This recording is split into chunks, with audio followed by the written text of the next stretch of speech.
کشتفی کانال دا څنګه کانال دی؟ موقعیت یې چیرته دی؟ څوک یې جوړوي؟ اوږدوالی یې څومره دی؟ پلنوالی او نورې ډېرې پوښتنې به مو نن در ځواب کړم. کوشش وکړئ تر خپلو ملګرو یې ورسوئ. دا د کشتفی کانال دی. دا کانال د افغانستان په 3 ولایتونو بلخ، جوزجان او فاریاب کې تیریږي.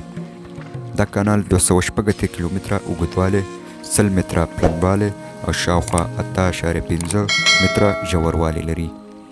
دا وختیت کانال کې 3200 ماشینرۍ مصروفه دي او تقریبا 5500 کارګر مخامخ پکې لګیا دي او زرګونو نور ته په غیر مستقیم ډول د کار زمینه برابره شوې ده. تر 2500 شرکتونه پکې کار کوي. په یو ورځ کې 65,000 متره مربع کیندنه کیږي. تر اوسه 2 میلیونه متره مربع کیندنه بشپړه شوې ده.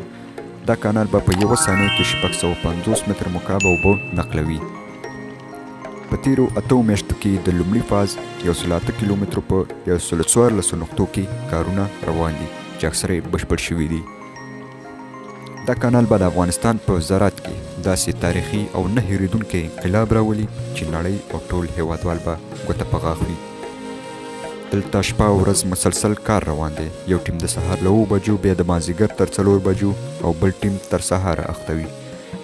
یاد کانال د بلخ ولایت په کلدار ولسوالۍ کې د امو له سیند څخه رابیلېږي، بیا د حیرتان له اوږدو دښتو څخه تیریږي، مخته بیا د دولت آباد او د جوزجان ولایت د اقچې ولسوالۍ څخه په تیرېدلو سره په دریم ولایت فاریاب په اندخوی ولسوالۍ کې پای مومي. ویل کېږي چې د دې کانال د جوړولو پلان د سردار داود خان و او هغه وخت د ځینو لاملونو له امله دا پروژه نیمګړې پاتې شوه. د کشتفی کانال پروژه یوه داسې پروژه ده چې نړۍ ورته حیرانه ده او د افغانانو دا ستر ارمان به هم سرته رسیږي چې دا خړې او سپېرې دښتې به زرغونېږي، د بل له محتاجیو به وځي او حتی نړۍ به له دې کاناله خوندور صادرات هم ولرو. او د دې کانال سرته په رسېدلو سره به شاوخوا 2.5 لکه افغانانو ته د کار زمینه برابره شي. بله دا چې د دې کانال نقشه افغانۍ، کارمندان او کارکوونکي افغانان، بودیجه افغانۍ او پلان هم د افغانانو دی.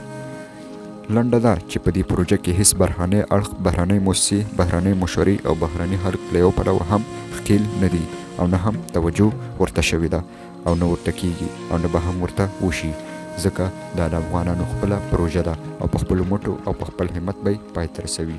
که دوی ته منتظر شو همداسې به پاتې وي لکه 43 کلونو راهیسې چې پاتې وه.